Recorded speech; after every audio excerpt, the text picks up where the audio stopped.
What's your best definition of safety? Oh, wow. I get so technical because safety means so much to me now. So, safety is just to feel really connected and like a sense of togetherness when you're with people and a feeling of relaxed and openness in your body. Hmm. I recently did a week-long retreat working on emotions for 12 hours a day. Did your book just fall down behind you? There's a poltergeist in there. That's okay. Um, I recently did a week-long retreat working on emotions for 12 hours a day. And 12 hours a day. 12 hours a day, 9 a.m. till 9 p.m. For 6.5 days. And one of the best definitions of safety that I came across while I was there was knowing that you'll be okay no matter what happens. And I really love that as a definition of safety because it feels, even if things are difficult, it's not about hard stuff not happening. It's about knowing that you'll be there on the other side of it and knowing that you'll be okay on the other side of it as well. I wanted to get your thoughts on that, given that you've just written an entire book about it. Well, I actually not even about my book, but like sometimes in life we're not okay. But I think what gives me safety is knowing that I have the support that no matter what, even if not okay things happen, war, crisis, that I have people around me that will be there and support me no matter what, which that actually gives me a sense of safety because we live in such a world that where anything can happen and there's so much uncertainty. And the support system that I have actually gives me more safety than anything else. So safety is not just something that exists inside of you. You can actually outsource it. You can be unsafe and the people around you can make you safe, or you can be not okay and the people around you can make you safe. Yeah, I mean, so now we're getting into the book, but we're talking about secure attachment. I mean, secure attachment is built from people who have what we call a window of tolerance or a sense of safety within their nervous system, and they're around you and you've internalized that. So the more you internalize that safety from other people, the more you feel safe in and around out the world. And if you don't get that, that's when we get the insecure types of attachment. What are some of the signs that somebody feels unsafe in a relationship? Signals from their nervous system. What will they feel like? I mean, everything from your gut dropping, your heart racing, feeling like the ball's going to drop, feeling smothered, feeling like you're going to lose yourself, feeling abandonment. All of those things are usually felt sensationally in your body through close connections and through small behaviors that you share with your partner or anyone that's close and important. What are some of the small behaviors that people might not think of that contribute to this?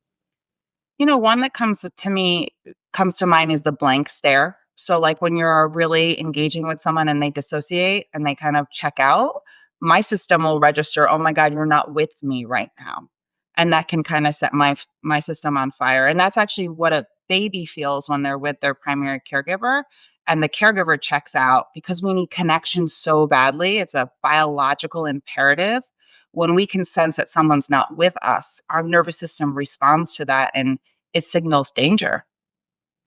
That's the blank face experiment. Yeah. Stare. Blank stare experiment. Yeah. So you write about um, protective strategies, inner protectors. What are some of the common protection strategies and inner protectors that people develop? Oh man, we all develop so many protectors and we need them so badly. For me, one was workaholism, but it's anything that we might do compulsively or we might do even unconsciously to avoid feelings that might be inside our body. So if we don't have safe places and safe ways to process what's going on with us, we usually develop behaviors. I mean, it can be drinking, it can be exercising, it can be workaholism, it could be hitting your vape, it could be internet. And I'm not saying that these behaviors are bad. It's when we turn to them over and over and over as a way to avoid what's going on inside, that they become ways that we use to protect ourselves from deeper feelings that we're not ready to face. So the role of them is to distance us from feeling stuff. Protect us. Yeah. Yeah. Sometimes we can't handle what's going on inside. So we need to go for a run or we might need to have that extra glass of wine. We don't know how to process what's going on inside. You mentioned workaholism is one of, or was one of your protectors. Why do so many women who appear strong and independent actually feel unsafe or disconnected inside? Yeah, I talk about this a lot in the book, and I talk about the right hemisphere and the left hemisphere of the brain. I geek out on the science, but we grow up in a culture, male and female, where we're like so pushed to be independent, self sufficient, self regulating, which I could go on forever about. And we shift into our left hemispheres and we become like productive little doers and very successful. The problem is when we're living life like that, we're in survival mode most of the time, and we're not in our right hemisphere, and we are not relating, and we're not connecting deeply, and we're just like doing all the time. And I did that, and I think it's pushed on us as women and men to in our culture to be successful, and that's the most important thing, and then that will make you happy.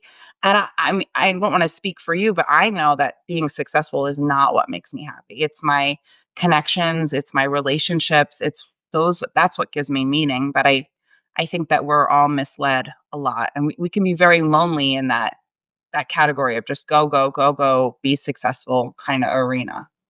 It's a vicious combination because doing the independent thing is it achieves two goals. First off, it the lack of reliance on other people means that you're never at the mercy of them.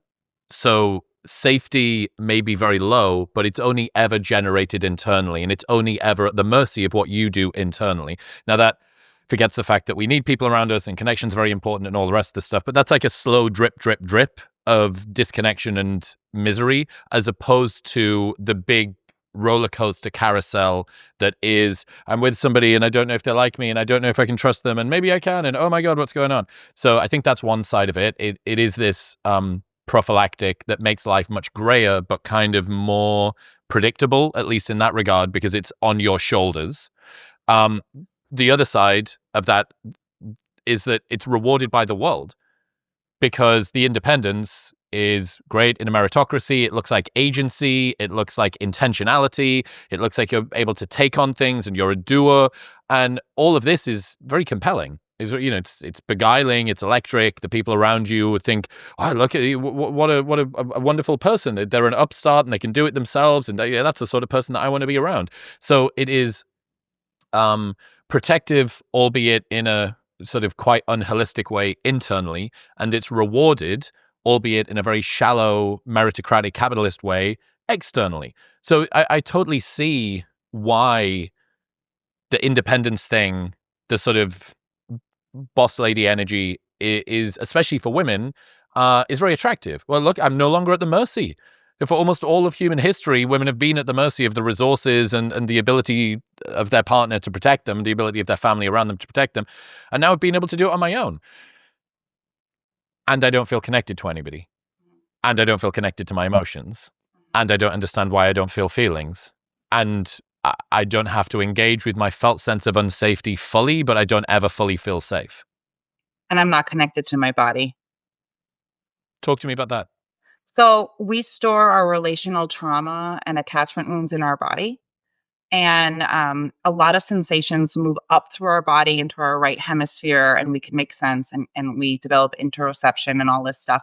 But when we live in a left shifted society, so when we live in a space where we're constantly going, we're on sympathetic activation, we're more in our left hemisphere, which is important for survival. It's important for accomplishing tasks. It's important for a lot of things, but it disconnects us from our body. So we become more disembodied, more dissociated, and we're not connected to what's going on inside as much. And it actually protects us. Like I needed to be protected from what was going on inside of me because I wasn't ready to face it. But you kind of feel like a bobblehead, or you're not embodied. You're disconnected from self as a self-protective way. And then you keep feeding the monster by saying, well, I'm just going to do more, do more, do more, do more. And 75% of our Western culture lives more left shifted. And it is the underlying reason for our epidemic of loneliness right now going on, because you cannot connect relationally when you're in sympathetic activation and you're living more in that mode. How can somebody tell if they are in their independence, disconnection, energy? What are the telltale signs? I mean, a lot of it is you're not connecting to your body. When you do slow it down, you can't tolerate what's going on inside. You're in sympathetic activation. So if you're listening, that means like you're stressed out all the time. There's cortisol going through your body all the time. You're busy all the time. You have a hard time slowing down. You have a hard time being present. You have a hard time connecting with others. You feel lonely. You feel isolated. Like this is going on for so many people, and they don't even understand why, and they're just going to work and they're living in their apartment and they're doing what they need to do and they're working out and they're like, why am I feeling so empty and meaningless? Or why am I having so much anxiety? Or, yeah, mostly it's aloneness. Isn't it strange? It's such a applauded type of coping mechanism. It's like an odd type of coping mechanism that the world and your bank account and your career title and your status will all give you props for. Absolutely. Yeah. And it's like, for me, I mean, I'm 42 years old, and for me it was so disheartening because I didn't get the connection and the understanding of what would truly bring me meaning and happiness in life, and I went down that success rabbit hole, and I had to learn the hard way. You know, I got to the top and I was pretty alone. Like I had to slow down, be with what was inside, figure out how relationships determine the quality of our life and are the most important things in our life. Mm. Yeah, it's an interesting one because without true safety, without fully tapping into that, you can't take proper risks anywhere else. The fundamental sort of safety that you get from your relationship allows you to go and do bigger, more extravagant, more risk-taking things in the real world, but people see opening up to an intimate partner as the very thing that is going to limit what it is that they can achieve in the real world. It's like everything is upside down. As far as I can see, everything's upside down because if you know that no matter what happens in your career or your creative pursuits or this new project that you're going to start or this change that you're trying for, you have home base and home base is deeply, intimately connected to you, that seems like a really powerful foundation for you to go and do big stuff in the world. But the very reason that people are scared about doing the safety thing is that they've already got so much big stuff going on in the world that they don't have time for it. Yeah, and you're describing secure attachment, you know? So when you've had the experience of secure attachment as an infant and as an adult, you internalize the fact that this is safe for me and this is my home base. And when you have that sense of safety, that's actually a felt sense in your body from early on, you feel expansive in the world. You can take risks in the world. You move through the world in an easier way. I mean, it's literally a felt sense that gets like a blueprint that gets it's a felt sense in your body, but not everybody has that. Most people walk around with a lot of avoidance, a lot of insecurity, a lot of fear, abandonment. So they're not expansive and they don't have this internal sense of safety, and they can't make free choices because they're kind of trapped to whatever they need to do to survive and have the illusion of safety in their world. What would you say to somebody that's listening that identifies with the I don't feel much stuff below the neck? I'm quite disconnected, but career is going very well at the moment. What would be, because you're asking somebody to give up the thing that they know gives them some meaning for the thing which is scary and new, and they have no idea whether it's going to actually lead to any happiness. Yeah, no, it's fucking terrifying, and I get it. I'm not asking them to give it up. Like, I did not change my life overnight. Like, I gave up control inch by inch. I run 2 companies. I delegated, I slowed down, and I just gave up just a little bit of control. Like, you're not meant to, like, listen to this podcast today or even read my book and, like, give up your career. Like, that would not be good advice. But you can slow down a little, and you can start to invite people in, and you can become more present with what's going on inside you, and you can reevaluate what might actually make you happy and rethink things so that you don't get to my age or older and you're like, you have all this money and success, but you don't have the relational happiness or the deeper fulfillment that comes from leading with a little bit more of the right hemisphere leading and being more embodied. Mm. Yeah, I mean, look, the least popular thing to say on the internet is money won't make you happy because almost everybody has less money than they want. And almost everybody, therefore, looks at people who have the thing that they're after, which is more cash, more freedom, more time, fewer restrictions, less stress that's derived from success and status and resources and stuff like that. And they say, well, how ungrateful that they have the thing that I'm lacking, and they still say that didn't fix my happiness or self-worth problem.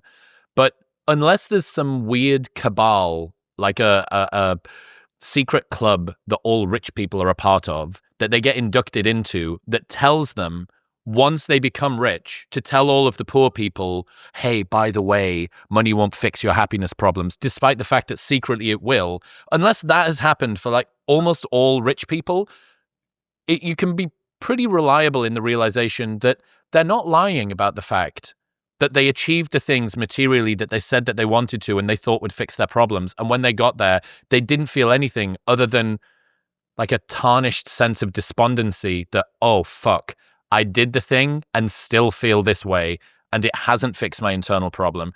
So it's an unteachable lesson. It's something that I don't think people can arrive at. It's actually quicker. I would argue it's quicker to just become rich and realize that it's not going to fix your problem than it is to try and dispense with the dream, the mirage that this is going to be the answer to my questions. That being said, you can probably start to work on your connection en route to also realizing that thing too. Yeah, I mean, and this is like a deep topic, and we can talk about like Maslow's hierarchy of needs. Like the truth is, if you're struggling to make your bills, like you're in survival mode and you're not going to be happy. You need to survive. You need to figure out how to survive. But once you move past a certain point, happiness becomes very relative. I've had a unique, upbringing. I grew up with extensive wealth, and then I had nothing, and then I made some wealth back, not a lot, and I think it becomes all relative once you kind of start getting in your life, and for men, I think it's even harder because I think there's a lot of pressure on them to, you know, succeed. I had a client who lived in his left hemisphere, was very, very successful, and his biggest dream was get to the Olympics. And he got to the Olympics and he did really well. And then he crashed. And he said, I was all alone at the top. So it's not just Mm. wealth, it's these stories we're telling ourselves that when I get here, or when I have the perfect body, or when I have this in my bank account, or when I publish this book, right? Or when I make, like, we keep thinking that we're going to get to this idea of perfection or wealth or whatever, and then we're going to be happy. And that's just an illusion that keeps us trapped into like this constant go and workaholism or whatever we need to do. It's a dopamine trap.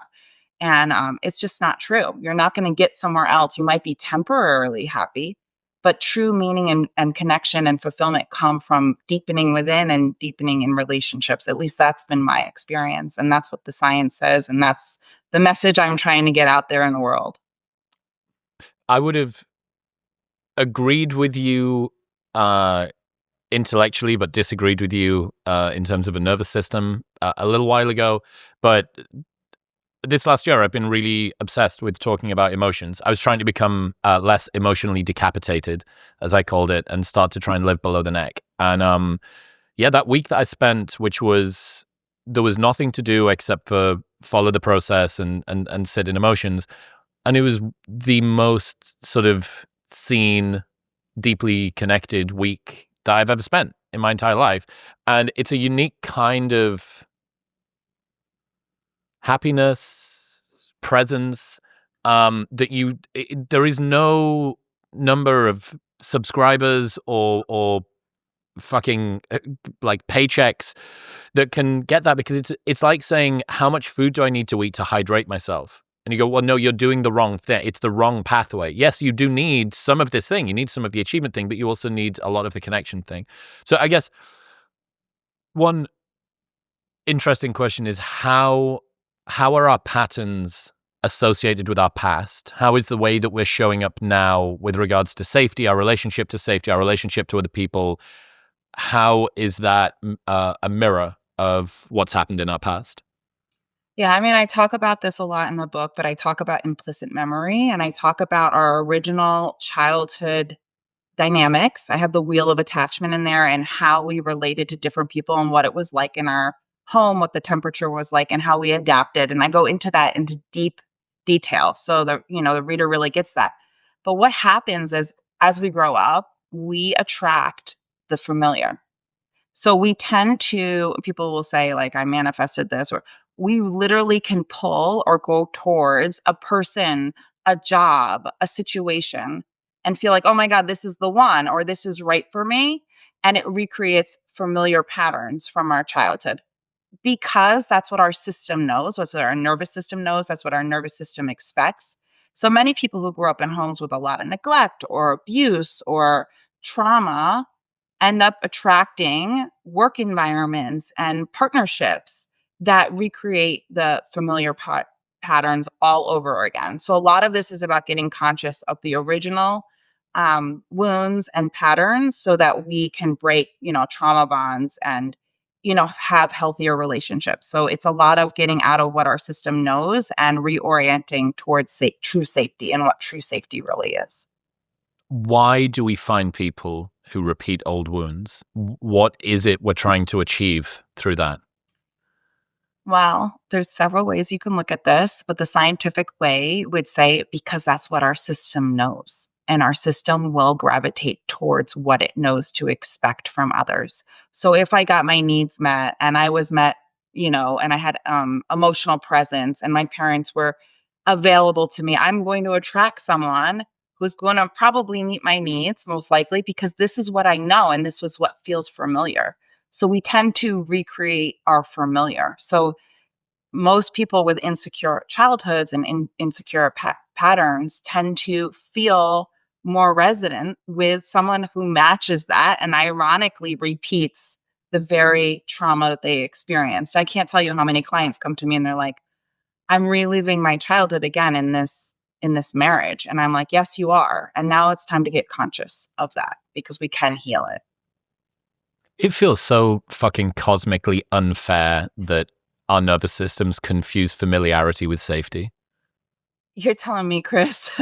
Like, I wrote the books on it, and like, I think even understanding interpersonal neurobiology to the level that I did, I still couldn't prevent myself from making choices or being drawn towards familiar situations that recreated some pain for me. And it's just science. It's just the way we're wired. What were some of those situations? What were some of the ways that you recreated that? Yeah, so I left a relationship not that long ago with someone I deeply loved and I did a lot of work with. But I grew up in a home with a dad who struggled with a lot of substance abuse and a lot of wealth and had a certain mentality. And my mom is beautiful model and all of this. And I attracted someone who met all my emotional needs, but later in our relationship really struggled with substance abuse. So when he was struggling and back in the substance abuse, it awakened a very young part of me who had a dad who was high a lot. And so I had to work really hard to not make it about him and his use and be with the part of me that was really young that remembered being with a father who enjoyed substances on a regular basis and how scary that was for my nervous system and how much my nervous system remembered that when it reappeared in my relationship. And that's just one example of how we awaken early memories, early dynamics in our current relationships. Implicit memory is like water. It will go to the most familiar pattern, the most familiar tone, something that is familiar, and it will awaken, oh my God, I've been here before. Is this safe or is this dangerous? What are some of the more normal ways that this might show up? You mentioned if somebody has been through extreme trauma or if somebody has had, a parent that's got a substance abuse problem. Now, that's probably, sadly, actually less rare than we might think, but still probably out toward the tail of the distribution, right? What about, I'm trying to think about common but damaging ways that someone's childhood might be showing up in adulthood. It might not be substance abuse, but what are some of the sort of smaller, more normal, lower grade ways that childhood might be being repeated in partner choice and what we look for, familiarity masquerading as safety? Oh my God. Yeah, like I'm like, I want to come up with the perfect answer for you right now. And we're talking intergenerational trauma here. Like our parents are doing the best that they can, but most parents are not showing up emotionally present enough.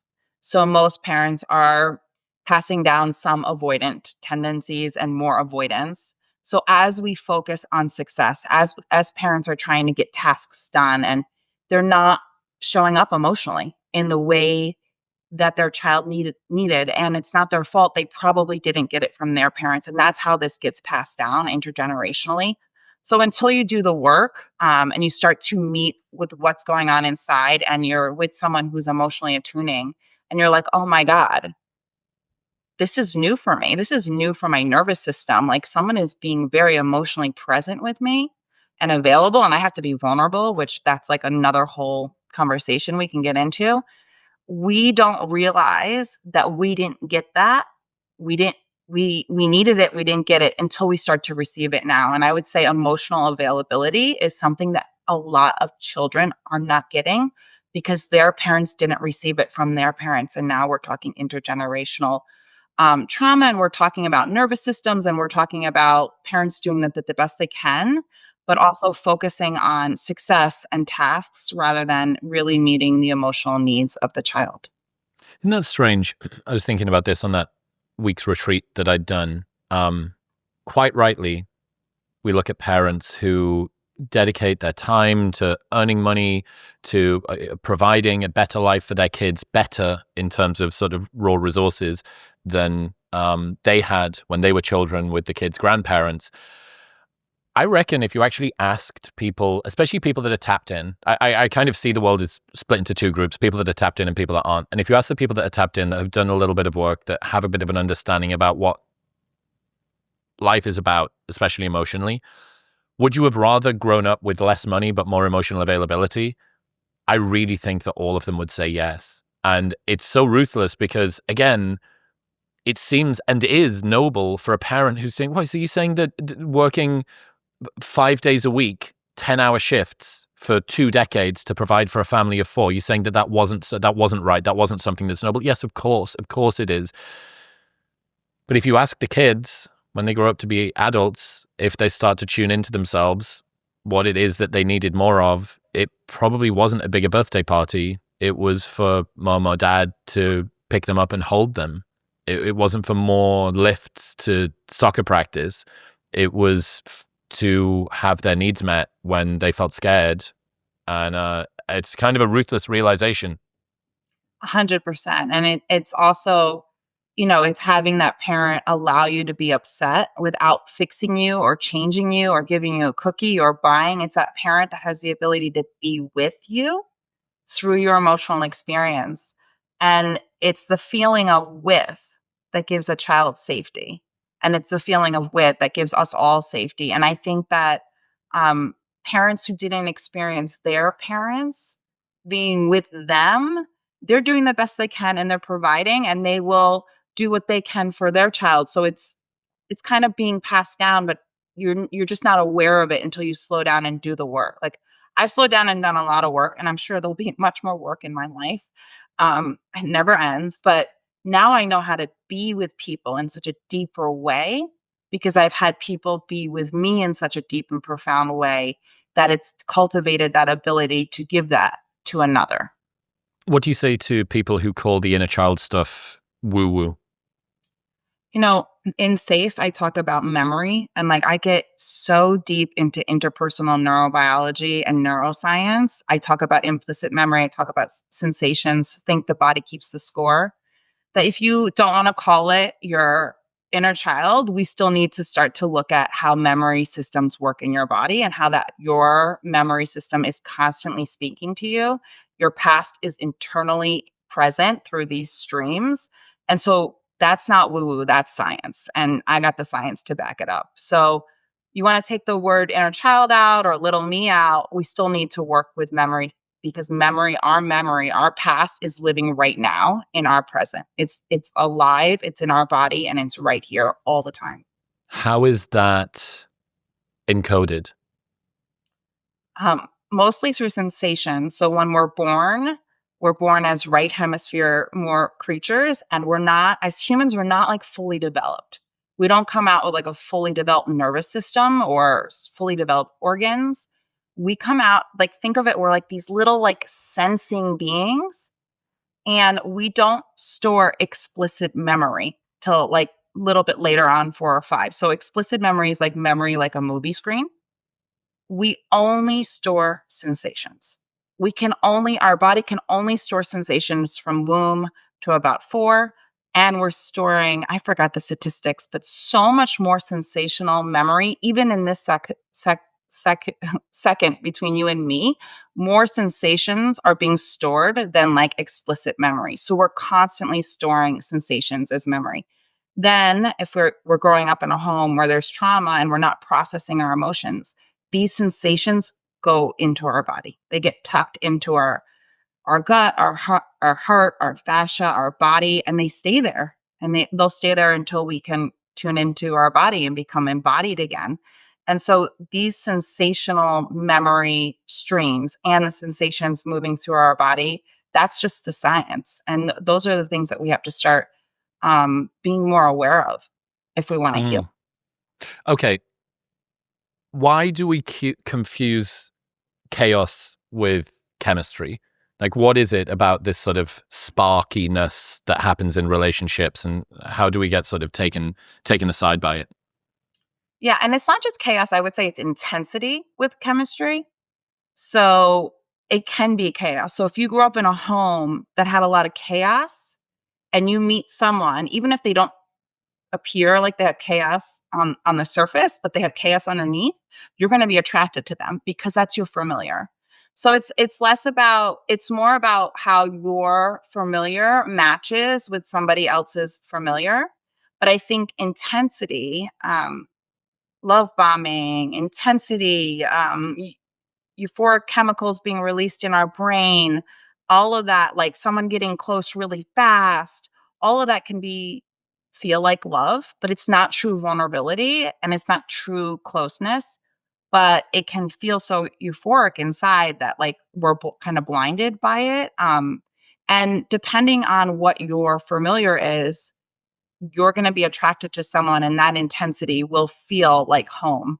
It's funny because my book is like safe and attachment informed guide to building more secure relationships and coming home to yourself and others. And there's a part in the book where I talk about hugging my partner and feeling like I was home.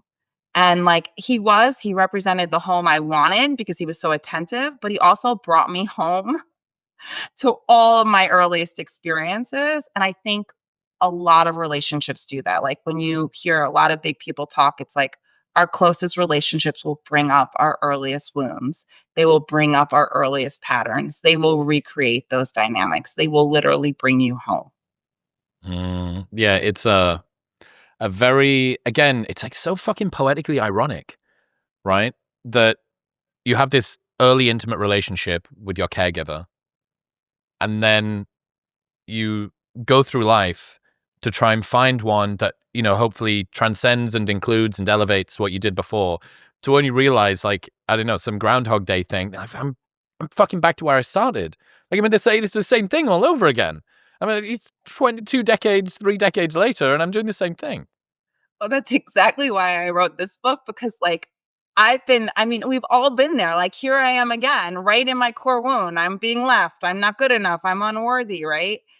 And it's science. I mean, until we heal the original wound, until we go back, until we become more embodied, until we grieve what we didn't get, we will try to recreate it.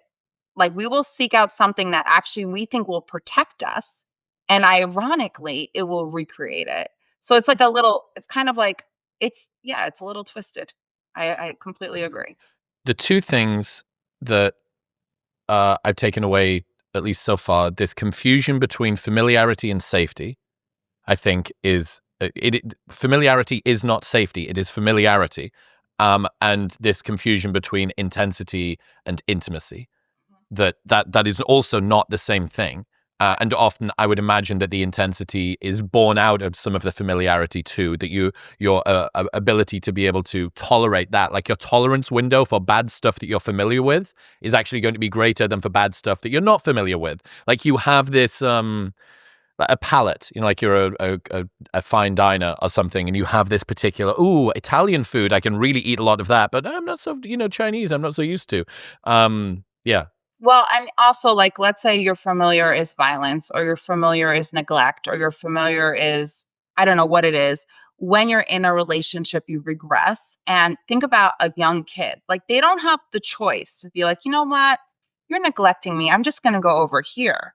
They just keep trying and trying and trying. So you just keep trying with the same pattern with someone who can't give you what you need, because that's literally what you did as a kid. So that's why you have more capacity for it. If you didn't get neglect, or you didn't get rejection or shame as a kid, and someone starts to shame you, you're like, this doesn't feel familiar. I don't even need to work through this. I'm going to go over there. You're more likely to Oh, walk that's away. so clever. Yes, yes, yes. Your capacity for tolerating familiar mistreatment is greater as well. Mhm. Absolutely. And I think that there's another piece, like if you grew up with neglect or abuse or anything, and someone comes along and they present as like the perfect parent, but they're also feeding a very young part of your brain all this attention. They're flooding your brain, and they're showing up as Mr. or Mrs. Wonderful. You're now projecting, like, this is what I didn't get in my childhood. Look how wonderful this person is showing up. They're filling a developmental part of your brain, a wound. They're filling it. And then what happens later in the relationship, if they change and become abusive or whatever happens, you stay hooked because you got flooded with that in the beginning because of the neglect, because they treated you so well. We're wired to stay in connection, and we'll stay in relationships longer because at the beginning might have been so hopeful, or more of an escape, or a safety from your own inner trauma. Okay, does that mean that safe and calm love feels boring at first? I think that for me, and I'm not going to speak so much on love, but I feel like sometimes safety for me felt very vulnerable at first. Like, I think it can feel like, holy shit, this is real. We're not in intensity. We're so much in reality. And that's scary because it's not an escape, and it's not serving that need to escape my life.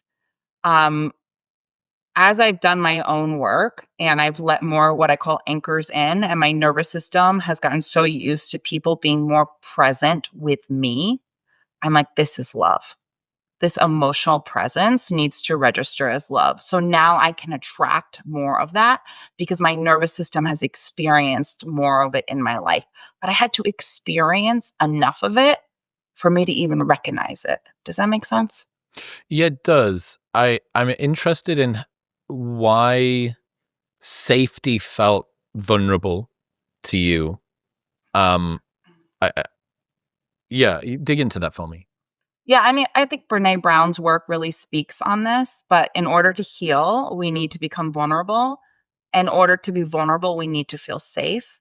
And if I was living my life in a lot of chaos and intensity and workaholism, and someone showed up and was slowed me down and was really present with me, I had a lot of protectors show up. I'm like, this is uncomfortable. Like, I have to, be here and just see more of me, show more of me, be more vulnerable. So I think a lot of people Mm. struggle if they haven't received a lot of that. When true safety shows up, it can feel very foreign. I suppose the ruthless thing in that situation as well is this person showed up and they're prepared to wade through the obvious amber flags that are pouring out of this person that's across from them. It's like, that was a strange way to react to me doing something nice. So that was a strange way to respond to me saying that we should just spend this afternoon relaxing and talking to each other or whatever it might be.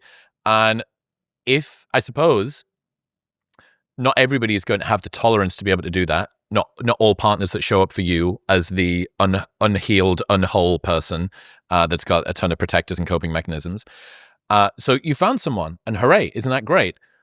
Problem is, there is kind of a little bit of a ticking clock because there is only, if that person is securely attached, there is only so long that they are going to put up with showing up for you in a way that you are unable to show up for yourself, show up in relation to what they're doing, and then reciprocally show up for them before they go, I don't think we're in the same place. I don't think we're compatible. I don't think that we're aiming in the same direction here. I don't think that this can go on. So there is a you have an obligation. If you want to have a really good relationship, you have an obligation to see when people show up for you in a manner that, not that you don't deserve, but that you're almost like not ready for. It's like, oh my God, there's a lot going on here. You say, okay, is this the sort of relationship that you want? Yes. Okay, get to fucking work. Because if you don't, this person is going to go and be that amazing anchor for somebody else. And that means that, yeah, you do need to face your coping mechanisms, and you do need to learn to let go of those things. Probably sooner rather than later, ideally. Yeah. I mean, listen, I'm a imago therapist, I'm a couples counselor, and I love it when people do the work together. But if this feels like you don't need to start off with a romantic relationship. You can get really intimate with anchors, professionals. Let your nervous system start to take in what true safety feels like, what healing feels like, so that you can do the work and you can be that anchor for somebody else. If this is really going on for you, you might have a little more individual work to do before you can really provide that for another. Mm. Okay, you mentioned anchors. We haven't talked space holding and ventral states. What this? Separate out all of this for me.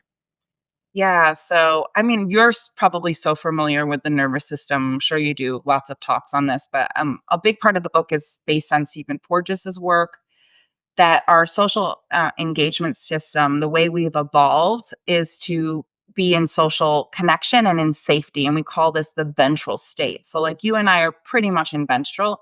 Ventral, I mean, it mixes. I'm a little nervous now, so I'm sure it goes in and out of ventral.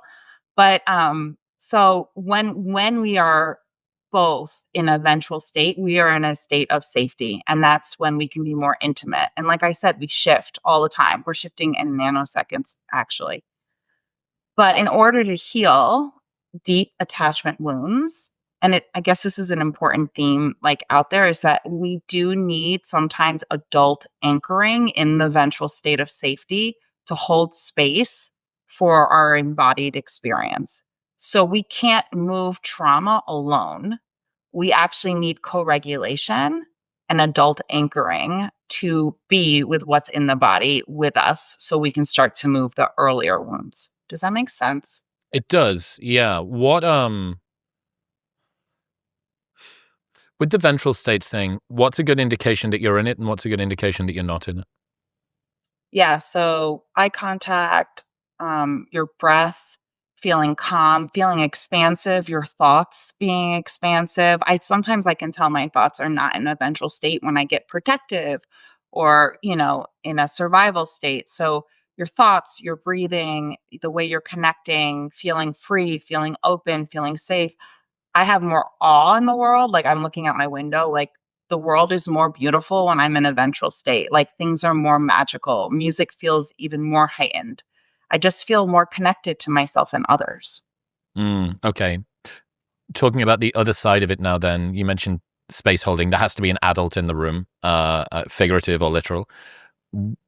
What does good space holding look like? Let's say that you're somebody who's listening who has a relationship with someone, and you think, I want to become better at sitting with them. What is good space holding? Yeah, I mean, from the basic, anchoring is someone who doesn't try to fix you, change you. I mean, truly learning how to listen to people is good space holding.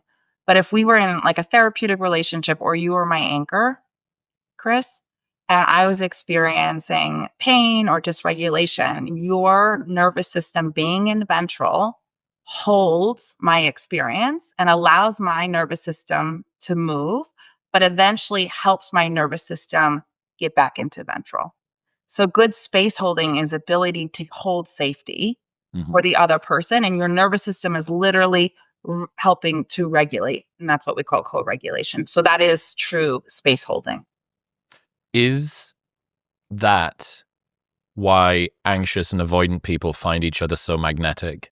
that there is something in the push and pull, which is almost the antithesis of that. There isn't one anchor. There are two boats getting ragged around by the sea at the same time.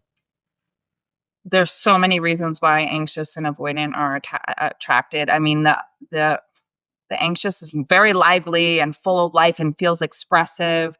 The avoidant feels stoic and grounded and independent and in control. So they're really attracted to these like lost parts of themselves.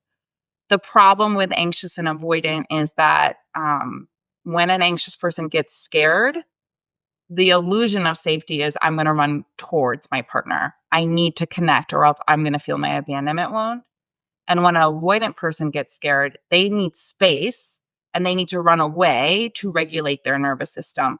So when they're both activated and they move out of ventral and they move into protective states, they both actually need the opposite of what the other can provide. So one needs connection right away, and that's out of fear. And one needs space right away, it out of fear. And so they get stuck in these cycles, which are quite miserable, particularly because their nervous system can't get back into connection and an eventual state fast enough. That's ruthless. I've been stuck in, I mean, and I'm sure many listeners have been stuck in that pattern. It's an important one to get conscious of so that you don't spend the rest of your life in it because it does cause havoc on your nervous system. And somatically, inflammation can happen if you're constantly in these, activated states. How can someone help an anxiously attached partner to feel less anxious? What would you say? You have a partner that is regularly getting into, or even every so often intermittently getting into these anxious states. What is a good way to bring them back into ventral? Actually, more reassurance. For the most part, more reassurance calms them down. So if I'm dating someone and I'm anxious and they can show up for me in a secure way, over time my system will internalize that. But if they're avoidant and they get anxious when I get anxious, then we start the whole dance again. So the more we can feel secure and reassured. If you're really, really, really anxious, you might need to do some healing first around your abandonment wound so that you're not constantly projecting this fear into the relationship because your partner might feel like, oh my God, nothing's happening. And I'm constantly reassuring. And this terror just keeps living inside that person. What does healing attachment wounds really look like? I mean, it's like more like, what does it really feel like? It feels like holding states and places within yourself that maybe you have not met before and letting other people witness you regress. It means like getting in touch with the things you might have been avoiding. It means being vulnerable. It was probably most humbling experience that I've gone through. I definitely think it's humbling to allow yourself to feel or re-experience what you originally went through. And it's also a gift because you're becoming more embodied and you're becoming conscious of your original experience. Like I became conscious of what it's like to feel like in my crib. Like I regress. Like I know what it's like to be a baby now. And it was hard, but also I guess enlightening or just awakening and helps me feel more alive in the world and I feel more free and I have more internal space. I could go on and on about what comes from doing this type of work.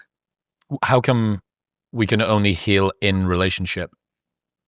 Yeah, I mean, so what was wounded in relationship must be healed in relationship. And this is like neuroscience. And so when, let's say the abandonment wound, we could go to a lot of different wounds. If you were abandoned emotionally when you were little, in order to heal a wound, at least in this philosophy, is you need to meet the wound and the wound needs to receive what it didn't get at the time it was created.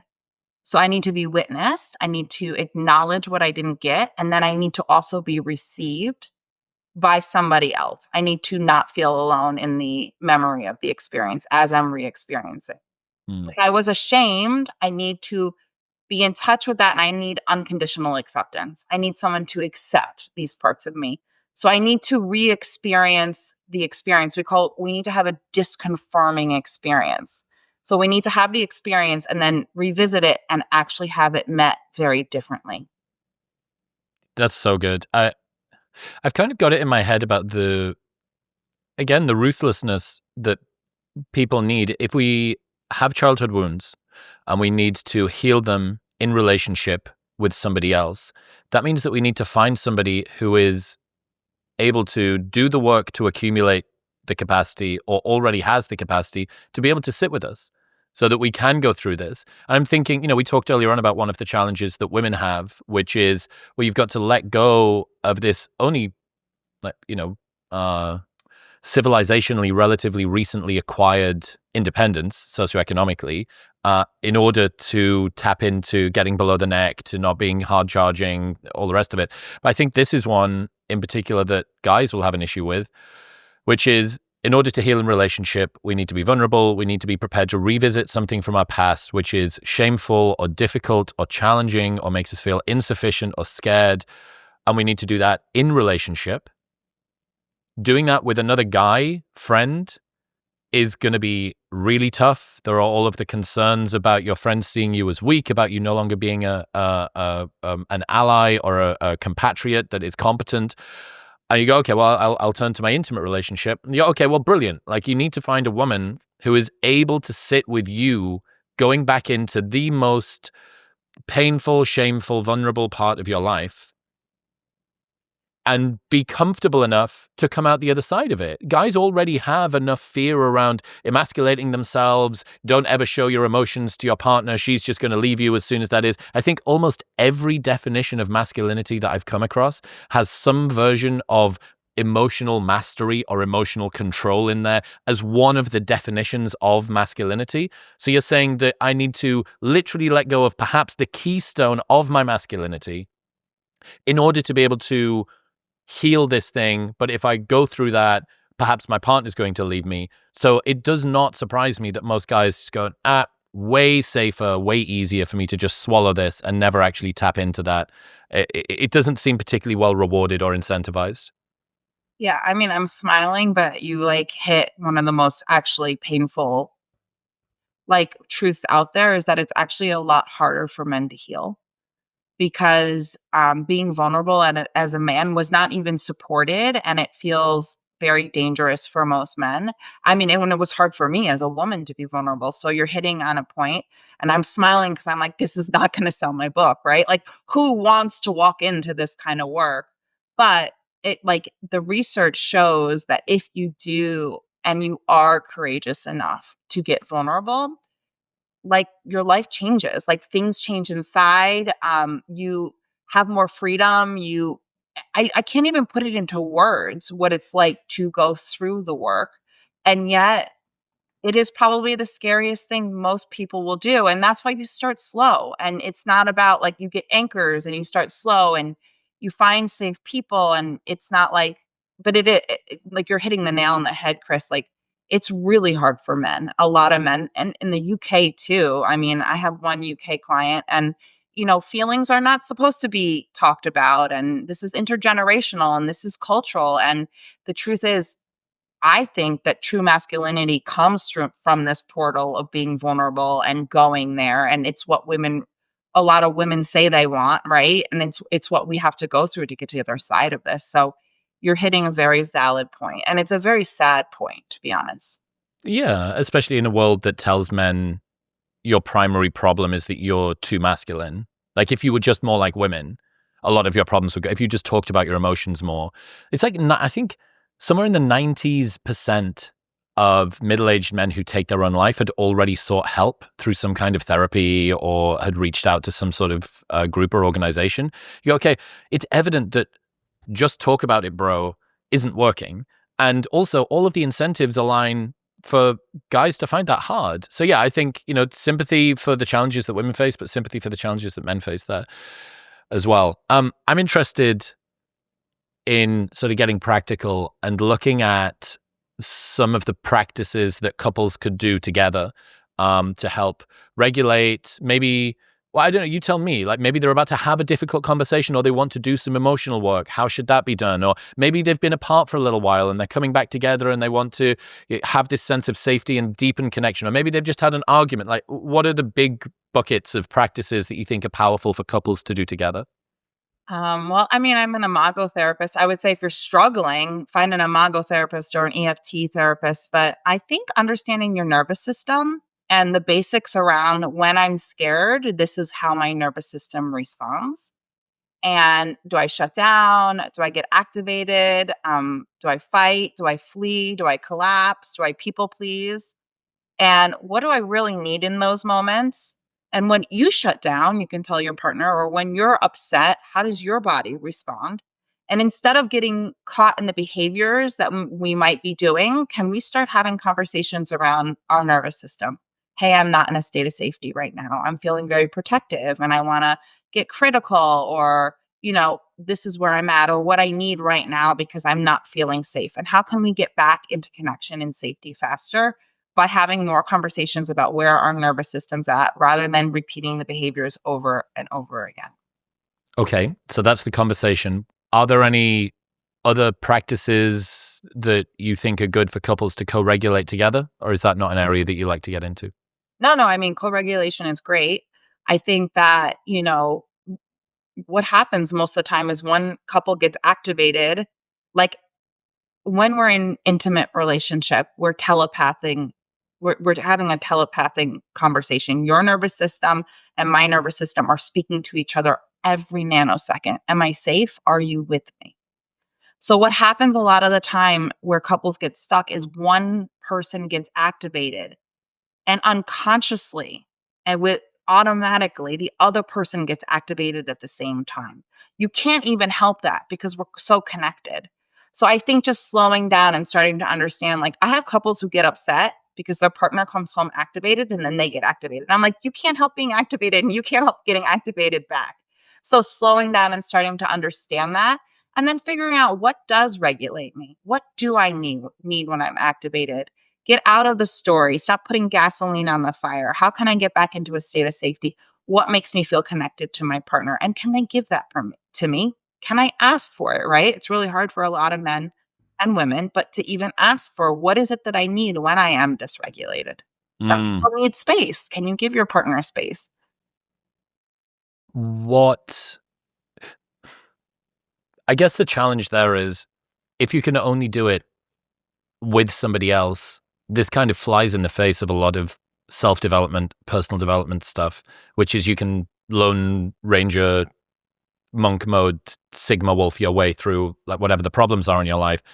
You're saying, hey, if you've got some wounds and some patterns from childhood that keep showing up and kind of controlling you in later life, this is a weight that you need a second person to help you lift as well. Yeah. And it's like, as a self-help author, I think this is such an important, and as someone who does want people to read my book, like, the truth is I would be doing the science an injustice if I said read this book and fix yourself, because that's just not how developmental trauma heals. And I have spent too much of my life with every freaking self-help book that could get my hands on, trying to help myself, not realizing that a lot of what I needed to heal inside, I needed the right support to heal. I needed safe people, safe environments. And now I understand the neuroscience behind it. So I don't want to put that message out. Read this book in 3 steps, you're going to be healed. That's just not how it works.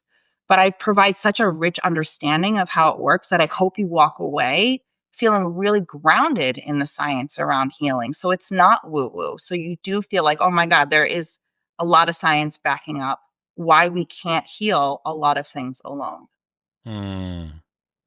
What's the role? I'm interested in the role of rupture and repair here.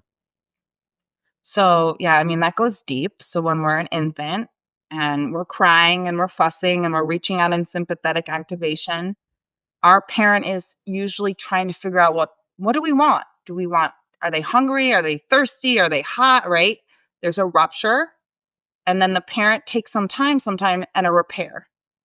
So rupture and repair is when we get dysregulated and the other person kind of works on figuring out what's wrong and we get back into connection and calmness together. Actually, rupture and repair happens a lot when we're infants, and how well our parents rupture and repair indicate how well we handle conflict and we rupture and repair as adults. So a lot of people think, oh, I hate the word codependency, but like a lot of people think, oh, if we're fighting, this is bad or conflict is bad. It's like, no, actually, true rupture and repair, like real rupture and repair, really understanding what your partner is going through, really getting to what's going on inside their body, really seeing their perspective and they're seeing your perspective. When we have conflict, it's an opportunity not only to repair on a deep level, but to build deeper intimacy. And so, rupture, even though it dysregulates us, it's uncomfortable, it's a very important part of close relationships, rupture and repair. What about when it comes, you work with a lot of couples. What do couples get wrong and get right when it comes to rupture and repair within a relationship? I think that most people, like, they don't like rupture because it feels uncomfortable and they don't know how to use it as an opportunity for deeper understanding and more intimacy. So they get frustrated right away that they're uncomfortable and they're dysregulated. But I think once they learn the tools and they can step back and really understand and have more dialogue around what's going on inside, and your side and my side, and it's just never about who's right. It's always about, can I understand your world better and get back into connection? Then rupture and repair becomes easier. It's like people pleasing. It's like if I am such a people pleaser and I can't handle conflict, then I'm not going to tell you, Chris, if something's really bothering me. I'm going to hold it in. Hmm. I learned that conflict isn't okay. I didn't learn healthy rupture and repair. But if I have a healthy friendship, and let's say you're my friend, and I can come to you and I can say, you know what you said to me really hurt me. And you don't have all this shame getting kicked up on you. And you can say, Jess, I didn't realize that. Tell me what was going on inside of you. And you can join my world instead of reacting and getting defensive.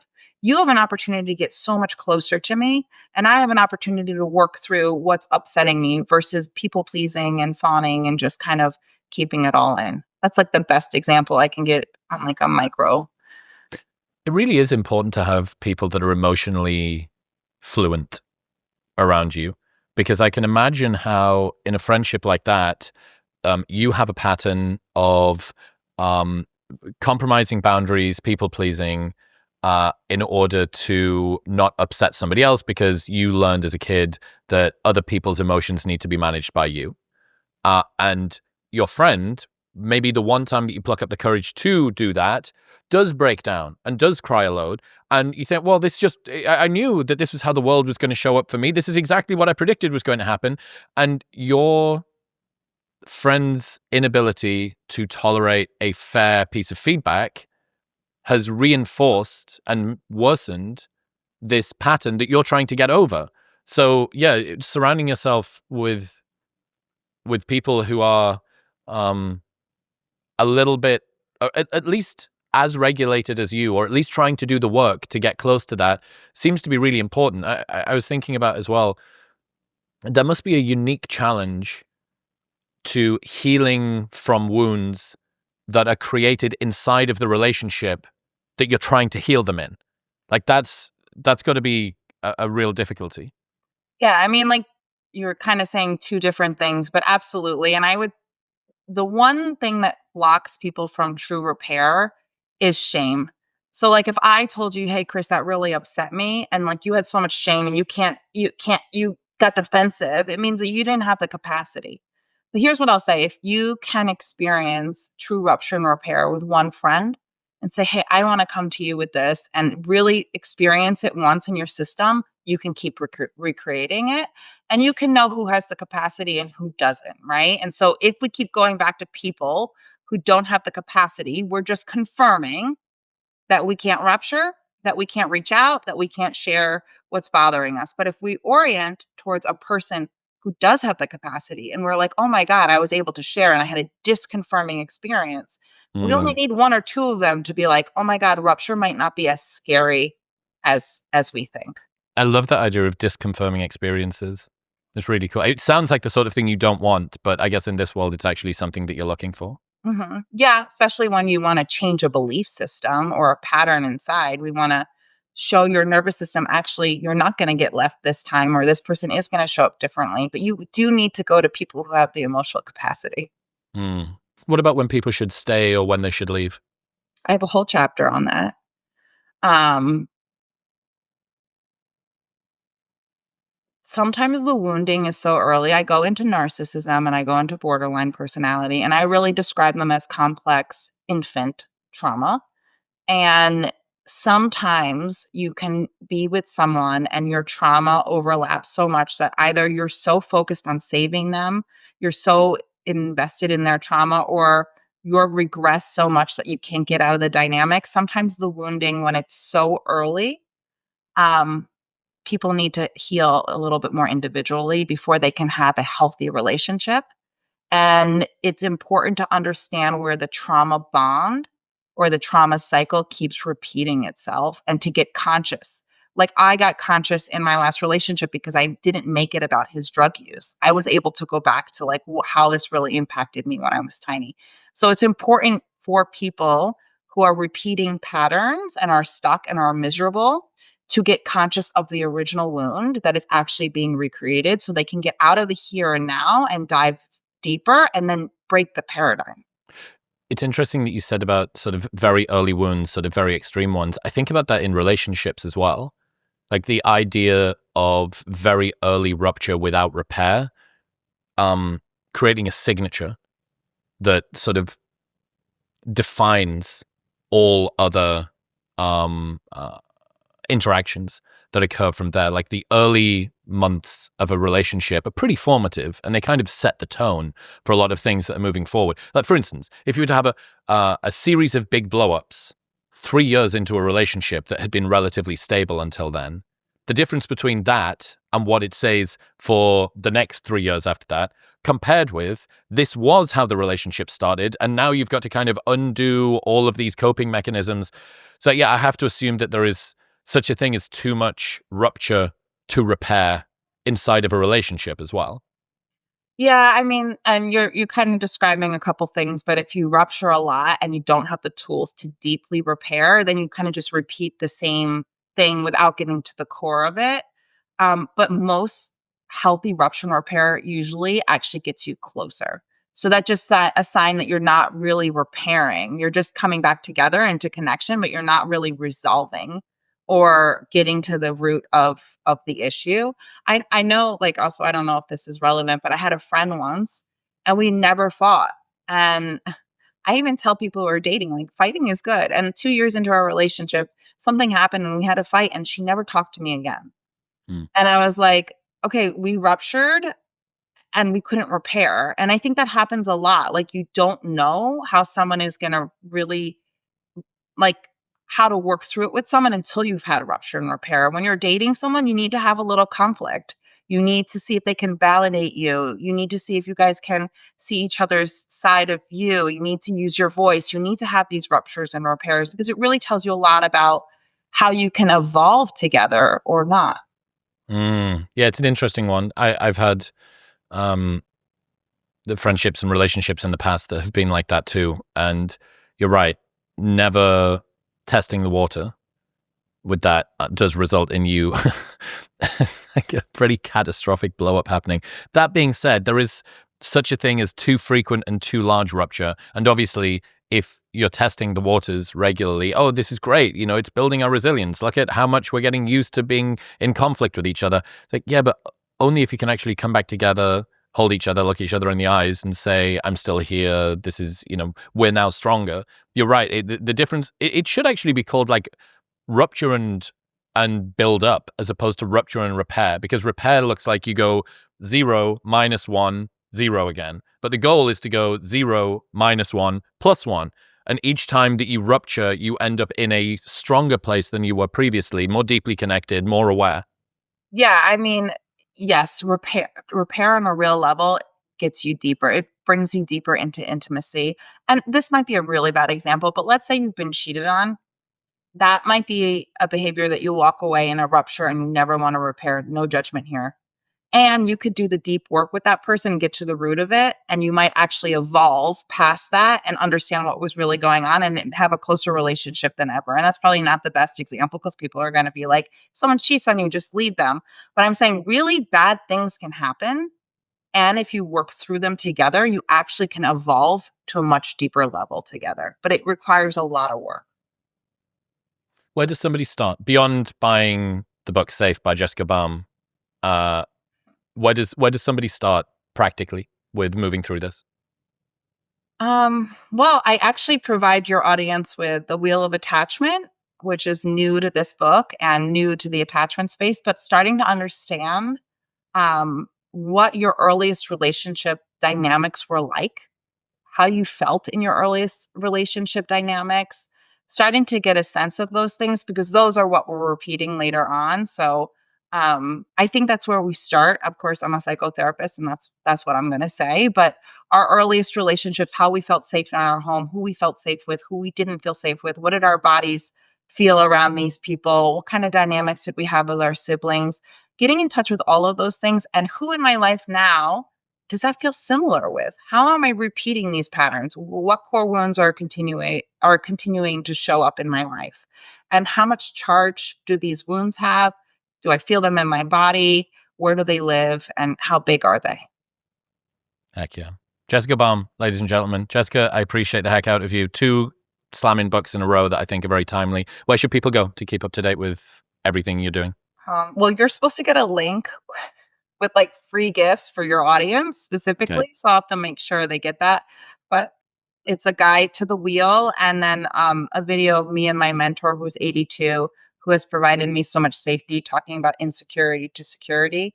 I'm on social media, but you can just put Jessica Baum. I feel bad for anybody else named my name because if you just put my name into Google, it just like I show up everywhere. So The number one, Jessica Baum. I have a highly anti-Semitic British MP who also shares my name, and I sometimes wonder if he sees me trending online and gets pissed off because I'm speaking to like Ben Shapiro or someone Jewish, and every so often I log on and find out that he's got into conflict with Israel. So I may be assassinated at some point because somebody has gotten the wrong Chris Williamson killed. But we'll wait and see. everybody knows you though. And yeah, you're just out there doing your thing. And I think it's just so awesome to see. And I'm excited for you. Well, I appreciate you very much. It's been a long time since your first one, and I'm so glad to see that you're continuing to flourish. Thank you. Congratulations, you made it to the end of an episode. Your brain has not been completely destroyed by the internet just yet. Here's another one that you should watch. Go on.